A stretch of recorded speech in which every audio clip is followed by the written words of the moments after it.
Hi, everyone. Welcome back to season 2 of Fueling Tomorrow. I'm your host, Erin Bailey, and today we are joined by the one and only Travis Stice. And Travis, thank you so much for coming to chat with us today. It's my pleasure. I'm looking forward to our conversation. Yes, we're so happy you're here, and we're going to get right to it with you telling us. Well, first, we'll tell them who you are. You are the CEO and Chairman of Diamondback Energy, and we're going to take it back to the beginning. Talk to Okay. us about how Diamondback came to be.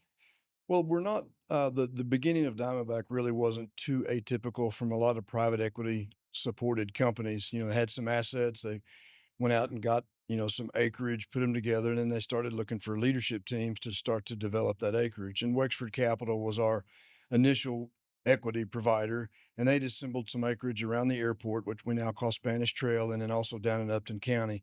And those were sort of the two initial pieces of acreage that I talked to my friends about, and we started kind of building a company around those two blocks of acreage, and got some of my friends to come join us in those early days. So that's where we got our start. And where did the name Diamondback come from? Well, I'd like to say because I'm a West Texas boy that was something real unique that I came up with, but the reality is in those early days, we were so broke for cash flow that in order to register our own trademark, it was going to cost about $5,000. And our private equity providers had one of these names registered, the Diamondback Energy name already registered, because they were thinking about a service company using that name. So I saved the $5,000 and I took the Diamondback Energy. But the stock symbol FANG was kind of unique with our original guys. We came up with that kind of independent of the original name. But just like always, we were trying to save pennies where we could. And a lot of people always ask why snakes. So talk to me about how the other names came to be. Yeah, so it started with, as I mentioned, the Diamondback Energy from the private equity company, and named all of their private equity companies after some kind of vicious or ferocious animal.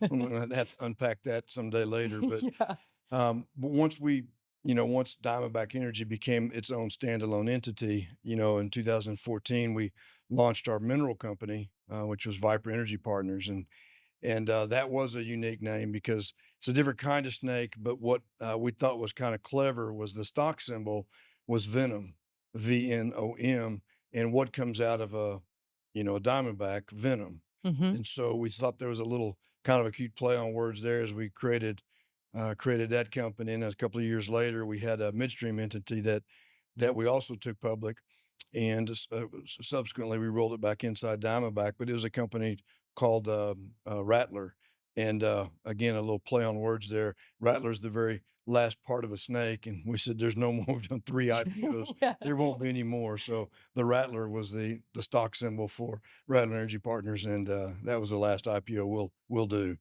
And what were those early days of Diamondback like? How many people were on the original crew? You know, some of those memories I try to blur, but actually, when I when I actually do some looking in the rearview mirror in those early days, they were really really tough days. When I moved, from the corporate headquarters, we like to say, from Oklahoma City to the Permian Basin, it really only existed in a metal building south of the airport with 5 people in it, and Wow.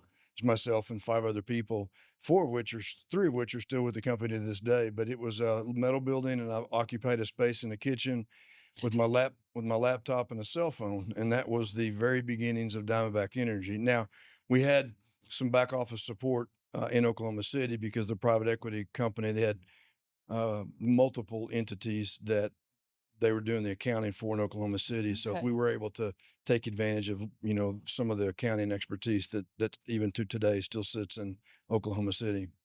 Were there discussions in the beginning that you were going to stay in the Permian and focus operations here?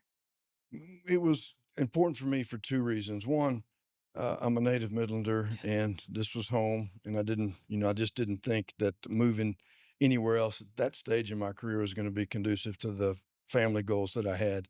So that was kind of the subtle reason. But the other reason, from a business perspective, which was real important to me, was that if you're going to create an entity and grow a company in the Permian Basin, you need to have boots on the ground. We needed to be physically present here in the Permian Basin, Mhm. and we need to build our technical expertise, for oil and gas operations in Midland. And that was very important to me when I was actually interviewing for the job. I guess that was in 2011.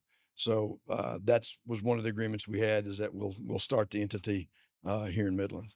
And what has it been like from your seat to see production and operations grow to over 800,000 BOE per day?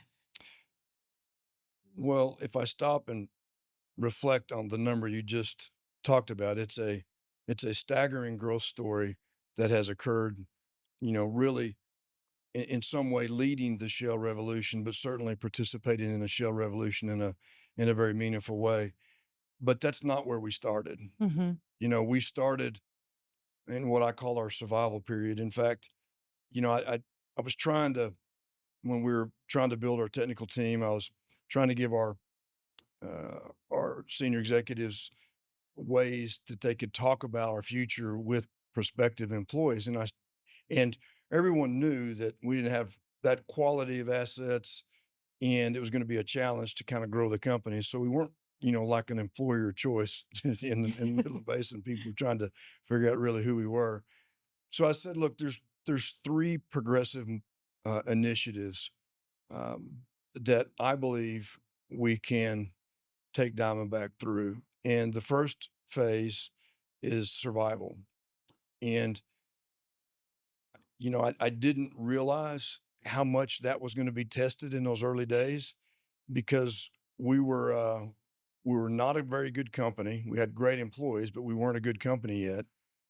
And we didn't have the financing to do the things we wanted to do in a very good shape either. We couldn't borrow any more money from the banks. We were fully drawn on our revolver.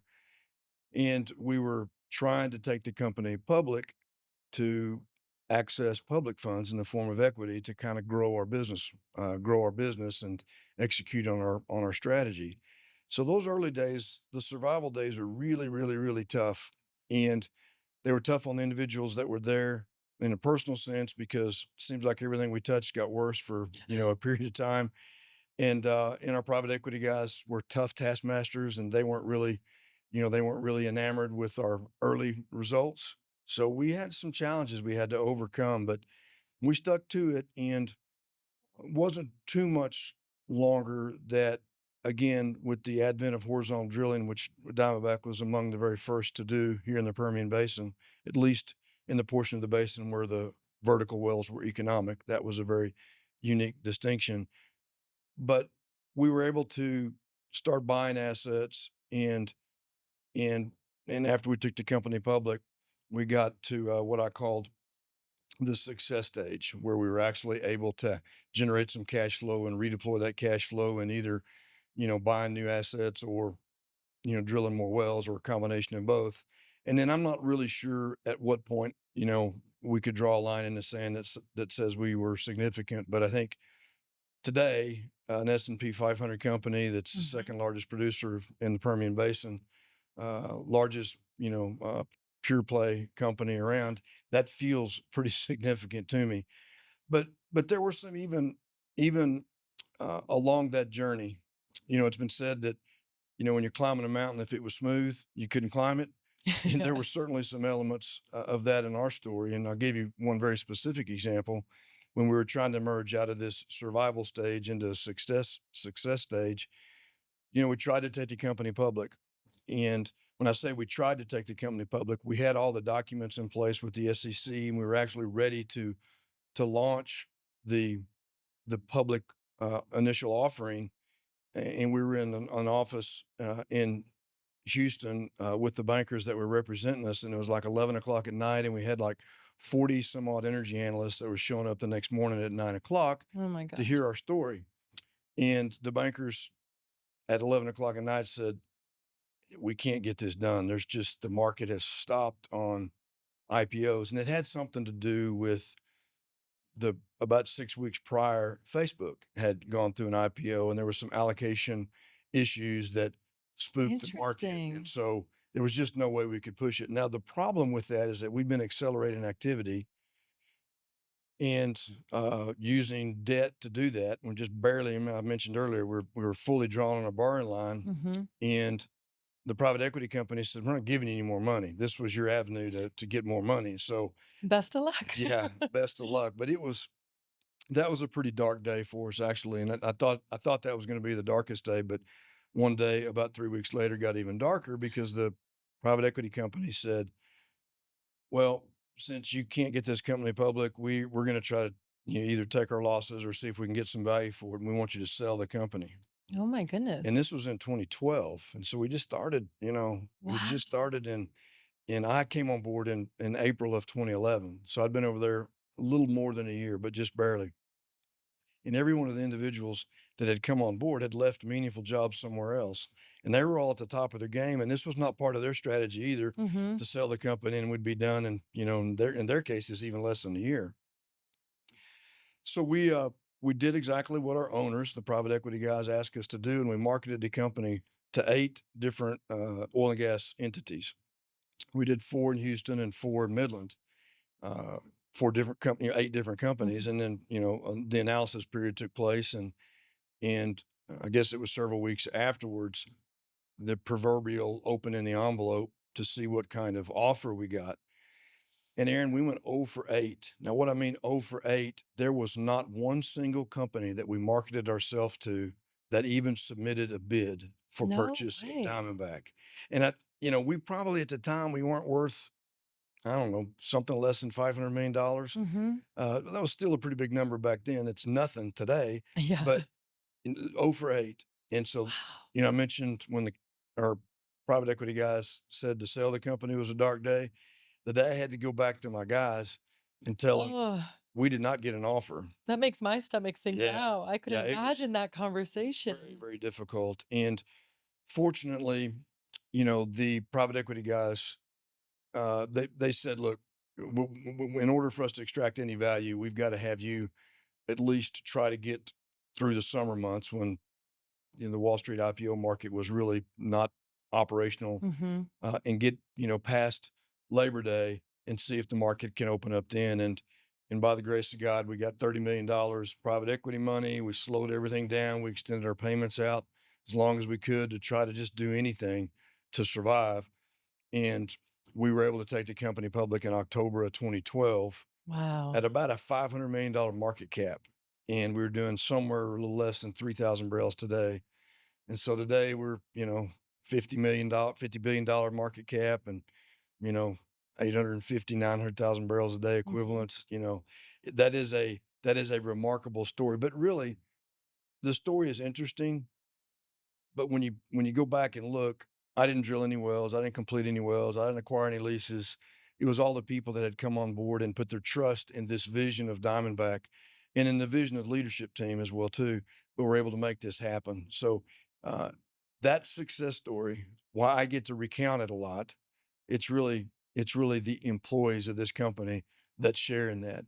And there's elements of each of those stages from survival to success to significance that every employee in our company today has contributed to. Mhm. Even our new team members from Endeavor, they are contributing to this significance stage that Diamondback is in.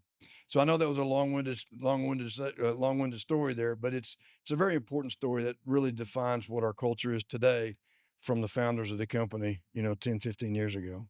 We're going to touch on the people again in a little bit, but when you think about that story, and you mentioned it, was the goal to become the premier pure play operator in the Permian, or it just happened over time? We didn't set any goal out there. Certainly in the early days, it was just to try to survive. Yeah, we became successful and we started having, some good results in our horizontal program. And so we started buying acreage. And we bought acreage because we were running out of, we were drilling pretty much all the good stuff that we had in the current year. So we were actually out in front of the land grab, and we were able to rebuild our inventory with horizontal prospects. And we did so, which at the time I didn't understand the significance of. Most everybody else was using debt to finance their acquisition machines, and we were issuing equity. And so we weren't Okay. taking on a lot of debt, which when the cycle turned over and those entities with a lot of debt no longer were in business. So we financed it very correct, very, very, I thought in a very smart way. But we never set out to be big. What we set out to do was to be good. We wanted to grow the company. We wanted to establish a differential advantage so that anybody that could, look at where do I invest a dollar? Do I invest in this Mhm. snake company called Diamondback, or pick another name that you can invest in? We wanted to have a differential advantage, and then we wanted to manage risk. And a element of that managing risk was what I just described in the terms of, not financing our growth through debt. We Mhm. financed it through equity. So, our differential advantage, again, it's nothing that I have done, but it's what our employees do. And that is, we're really, really good operators, and we're really, really efficient, and we execute our plan better than any, and our cost structure is lower than anybody as well too. So that differential advantage was a very early goal of mine. In fact, in my initial interview, Steve West, who was our chairman for a long time, was asking me how, in this arena, in this oil and gas business, how do you survive long term? And I said, you just have to be the last person standing. Yeah. And if you're going to be the last person standing, you got to have a cost structure that is the lowest, and you got to be able to execute better than anybody else. And those are two things that you can control. I may not be able to control a lot of things with the commodity price and the business cycles that we get wrapped up in, but we should be able to control our cost structure, and we should be able to control how good we execute. And so that has been a very consistent thing. And then the last part I mentioned there was, managing risk, and that is making sure your balance sheet is good, and it's good in bad times, and it's even better in good times. Yes. And using the balance sheet selectively, you can stretch it a little bit, but you got to always make sure your balance sheet is in great shape. And then, so those are kind of the three things that were really important for us in the early days. And then as we started being a significant company, I recognized that in order to continue to build our team, we need to be the employer of choice. And so that sort of was a pivot moment for us as a leadership team when we decided, okay, we've got to start growing. We got to get people, got to get people to be attracted to our company. And I think we've done a pretty good job of that over the Yeah. last certainly 5 or 6 years. And touching on acquisitions, our two most recent ones were Endeavor and Double Eagle. And how do those help set us apart as an operator in the Permian? Well, the unconventional resource game, I don't know what inning we're in, but we're in, it's six, Yeah. seven, or eight, somewhere in that Hmm. category where the quality inventory is really being developed at a very rapid pace. And so any company that has an inventory of quality projects, is in an advantage position. And what I mean by that is that as you develop these quality inventoried locations into producing wells, uh, the number that you have remaining is less. And so what we have done with our acquisitions, particularly with the largest one we've ever done in our history, the $26 billion one with Endeavor, we added a lot of quality locations that we believe can outlast any of the competition out there. Hmm. And what I mean by outlast is that we want to be drilling tier one locations longer than anybody else in the Permian Basin. And that is a clear advantage for our investors because the cost structure is likely going to go up in the future for the industry as the shale cost curve, moves up. And then because we've seen it in other basins as well. And as the quality of rock goes down, you've got increasing cost with a decreasing quality of rock that makes your economics get pinched. And so if we're drilling really good wells, other people are drilling tier two and tier three wells, and our cost structure and execution is better in an increasing in cost and execution environment. That should be a very compelling story for a long time, and that's what these acquisitions have done: is added quality tier one wells that we can develop for decade or more. And with those acquisitions, especially Endeavor, we got a lot of people. And talk to me about over your years at Diamondback, how have the people that you've worked with, and there's been a lot of them, but how have they truly made Diamondback what it is? Well, we've done two large public deals. We did Energen, and then we did Endeavor, which is the largest by far of any of the deals. And in each of those each of those transactions, we brought people on board.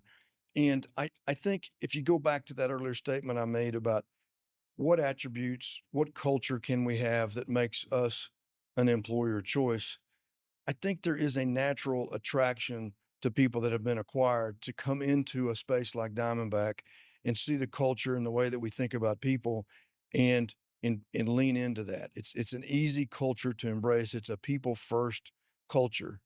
And what we talk about is we're not trying to give you a poster board or a coffee cup with slogans on the side of it. What we're trying to do is demonstrate the culture that we want you as a new employee to embrace. And sometimes, that's hard to do Mhm. because you've got to be that way 100% of the time. You have to be what you want to see emulated. And so specifically, like when we brought on all the new team members from Endeavor, we're now a company that's got almost 1,800 people in it. Yeah. And while I think the integration has gone fantastic, I'm also not naive enough to know that just a few months into this, that there's not some stress points and there's not vibration. And I understand that both on the Diamondback side and our new team members from Endeavor. There's vibration on both sides. What we have to do as leaders is take a deep breath and make sure that we're consistently demonstrating and communicating, the behaviors that we want to see emulated as we move forward. Because if I step back from it, I think that Diamondback now has the most expertise in the Permian Basin of any company in the world because we took two really great organizations and put them together. So we should know more about the Permian Basin than anybody else because Mhm. even other larger companies, they may have individuals that have worked 2 years in the Permian Basin and they roll out to another assignment and maybe come back 5 or 10 years later. Our workforce is made up from blood, guts, and feathers of right here in the Permian Basin in this shale revolution. So I get really excited when I think about the quality of the talent we have at this company and this vibration, you know, we're going to get it solved. Mhm. Time helps that, but we're going to get it solved. And I think we've got a great system in place right now. And I couldn't be more pleased with the collaborative efforts that I see among teams, the technical sharing that I've seen among teams almost from day one. And it's just been amazing. And I think that's a testament to the people that we've got at Diamondback. And for the people that are still feeling uneasy, whether they're on Legacy Endeavor or Legacy Diamondback side, you've been through a lot of change in your career, especially with Diamondback. What would your message be to them? Every single person at Diamondback has come from somewhere else. So you may be vibrating right now, and I understand that, but the reality is that everybody came from somewhere else. And so the feelings that you have are not unique to just this current situation. Every person has gone through that, and every person that's still here has figured out a way to make it best for them. And that's what I think is going to happen, just given a little bit more time. And I don't want to stress that I'm just acknowledging that I know that there's still some vibration in the organization, Mhm. but in general, this is a fantastic organization that's working together in fantastic ways, and we're seeing it, Aaron, in the results. We're seeing it in the drilling results, the completion results. We've put operation teams together. We've put new accounting systems together, new land systems. It's all working. And some of the vibration is just simply from new systems. Who am I working with? How do I get my Yes. new job done? It's not that I don't like where the company is. At least that's what my opinion is, because Mhm. I do think we are the preferred employer of choice here in the Permian Basin. And we're the only operator of our size headquartered in Midland. Why is it so important to you that we continue to give back to the community where our employees live and work? The Permian Basin has gone through a renaissance of its own. When I brought, I'm a native third generation Mhm. Midlander, so I've seen a lot of it out here. I think my granddad got out here in somewhere in the mid 1920s. But when I moved my kids, we moved our kids out here in around the year 2000. Told them we were moving out here. Both of them were in shock, particularly my daughter, who was in the How sixth old were grade they? at Oh, I was gonna yeah, say, how old were she they? was in the sixth grade, and she She's said like, in her "Dad, what the Diamondback. she said in her very articulate way, she said, there's nothing. It's just a desert full of old people.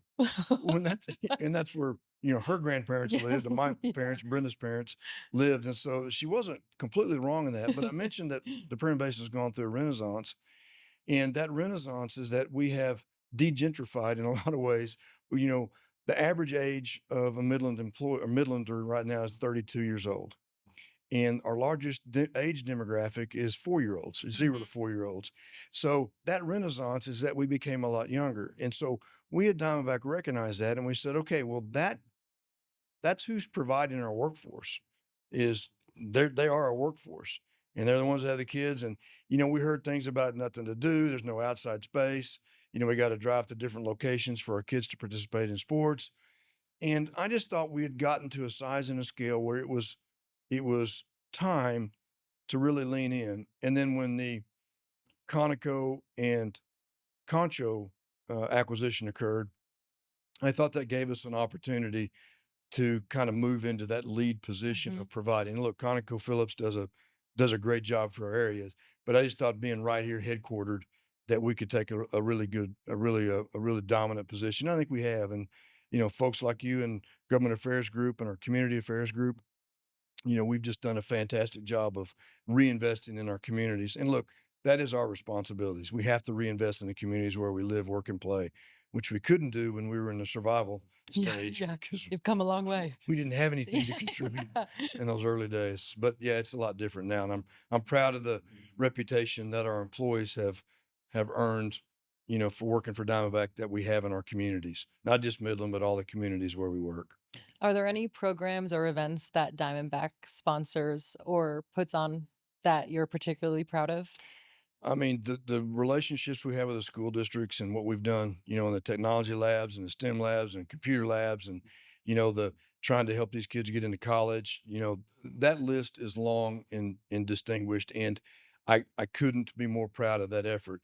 But if you ask me just to circle one of those that I think describes what Diamondback is about, I think it's the Rolling Baristas Yes. program. And for those of you that are not familiar with that, it's a relationship we have with both of our high schools where we take individuals with developmental disabilities and we make them Diamondback employees Mhm. and they actually come twice a week and they interact with our employee base and we provide free coffee and free, breakfast foods for them to hand out. And I think it's the reason I say that's one of the things I'm most proud of is because I see those individuals with these developmental delays mature in a way over the 3 or 4 months per semester that I get to see them mature in a way that's just really stunning. That I think that we have altered their trajectory because if Yes. they can now look me in the eye and they can now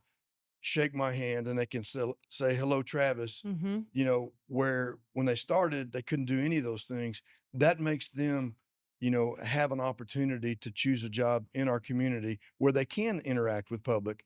But the other benefit, Aaron, is that I see our employees It's that the best may day of the week. that may have never been exposed to individuals with Yes. developmental disabilities and they see, hey, these people that that I don't come across in my life, Mhm. you know, um, they have warmed and there have been some very special bonds formed with our rolling baristas. So that's just been a fantastic program and I'm very proud of that. Yeah, we say that all the time on the government affairs side. It's amazing to see the growth of the students, but it's also amazing to see the growth of our employees and how they just truly embrace them as the year goes by. Yeah, for sure. It's an amazing thing to see. And as you think back on your time as CEO, are there any memorable moments for you that you want to share with us? Well, I shared some of those early ones. Yeah. Yes. But I think, all of us that lived through COVID probably have our own litany of things that you had to survive. But when I look at Diamondback's evolution through COVID, some very difficult decisions had to be made. But those decisions didn't impact our people. We as a leadership team, looked each other in the eye and said, okay, G&A's got to come down. We got to try to keep this thing together. We don't know how long it's going to last. And so all of our leadership team took a salary reduction, and it wasn't a small one either. And, Mhm. but we made, every decision that we made beyond that point was about how can we protect our employees. You know, we saw benefits being cut across our industry. We saw massive layoffs, and we believed in the future that we were going to need every employee that we had during COVID. We were going to need on the other side of this. And in fact, we actually needed everyone right now in COVID to work really hard because we knew there was going to be opportunities as we came out of COVID, and we needed to be ready for that. And I think a lot of our industry wasn't ready for it, but we did two transformative deals.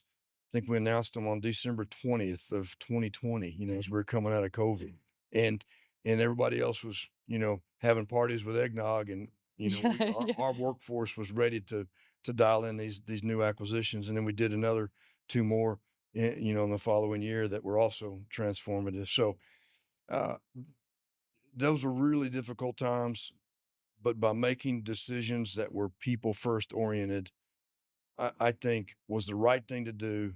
And I think it separated Diamondback in the culture that we still see today. Some degree of appreciation for those folks that went through that. We didn't do layoffs. We paid a bonus. Still gave merit raises. And I don't know of any other oil and gas company that did that during that period of time. But you mentioned my second, the middle objective about being differentiated. Our cost structure was differentiated. And because our cost structure was differentiated, we didn't have to do those draconian steps like laying people off and cutting Mhm. salaries and all that. So interesting times. Yes. And come May, you'll be transitioning into the role of executive chairman. What is that role gonna look like for you? I get that question a lot. And my wife, Brenda, as well, asked that question. So let me just try to explain it real simply. An executive chairman is still an employee of the company, and his or her role is one that provides input to strategic oversight to the existing leadership team. Also, as a chairman role, I serve as a liaison between the management team and our board of directors. And then, at least for the rest of this year, I still have, a role in front facing obligations that Diamondback participates in, things like the Permian Strategic Partnership, the American Petroleum Institute, Mhm. the AXPC organization. Those are some things that I will continue through this year, as well as still be in the office to be able to be a resource, if the leadership team, needs a resource, but certainly being able to help, guide structure with and communicate with the board as we go through. And then at the end of this executive chairman role, which ends in May of 2026. The next role is just a normal chair, and that's when I won't be an employee of the company anymore, and I won't have an office. And that feels to me more like an exit than what I'm really doing right now. Are you ready for that day to come? Some days, yeah. So some So days, yeah. I still have a lot of energy for the company, and what Diamondback has been able to do over the last 15 years is remarkable. But we've got an embarrassment of talent, that's going to lead this company for the next 15 years. And there's a piece of me that needs to just step back and let this new leadership team, take this company in unimaginable directions and successes. And they're more than capable of being able to do that. How proud are you of Case to step into the role of CEO? And do you have any words of wisdom or advice that you wanna share with him? I'm very proud of Case, but before I go on, is he going to listen to this podcast? We hope. Yeah. All right. Well, Case, don't listen to this part. Look, I think Case is a generational talent, and I've worked with him for almost 10 years. And really, before that, when we took the company public, he was an analyst that actually created the Excel spreadsheet that formed the basis for the company model that we ultimately sold to Wall Street when we took the company public. So I've been around him for a very, very long time, and I don't use that term lightly, a generational talent. He's got enough runway in front of him, and as does our leadership team, to be a dominant force in the energy landscape for decades to come. And I'm really proud of him. I really am. And the piece of advice that I would give him is be nice to old people. So because that'll be Let you me. back in the door. That'll be back me. Yeah, don't change the key code yet. No, but really, and Case gets this. He gets this because his observation skills are among the finest I've ever seen. And I talked about emulating behaviors that Mhm. you want to demonstrate the behaviors you want others to emulate. And certainly, Case has had, he's had a front row seat of my behaviors, good and bad, that he can choose which he wants to emulate. But you know, in my opinion, the great leaders in history all have a degree of real humility, and that Case gets that. In fact, one of Case's slogans that we use even to today that surfaced, I don't know, 8 years ago probably is "Stay humble and stay hungry." And so, look, Case and the rest of the leadership team, they're poised with this employee base that we have to catapult this company into the stratosphere. The future couldn't be any brighter. I'm really excited to see how this thing unfolds and in whatever small role I get to play as that unfolds. I'm looking forward to that as well. And as you think back over all the years, is there anything else that you want to share with us? Yeah, Aaron. There's probably a lot of things I want to Yeah. share, but if I could just articulate the privilege that the last 15 years have been for me as CEO to represent the employees of this company. I get all the credit or most of the credit, and I don't deserve any of it because, as I said earlier, I hadn't drilled any wells or completed any wells or pumped any wells. But it has been an unimaginable privilege to represent the men and women of this company for the last 15 years. And I'm really, I'm really, I'm gonna, I'm always gonna feel privileged in that role that I played the last 15 years. Travis, we're lucky to have you. Thank you so much for coming on and talking with us today. Thank you for spending your time with me this afternoon as well too. And I hope I put some pearls of wisdom out there for our workforce to hold on to. I think so. Everyone, on behalf of Travis and myself, thank you for tuning in to Fueling Tomorrow. We'll chat next time.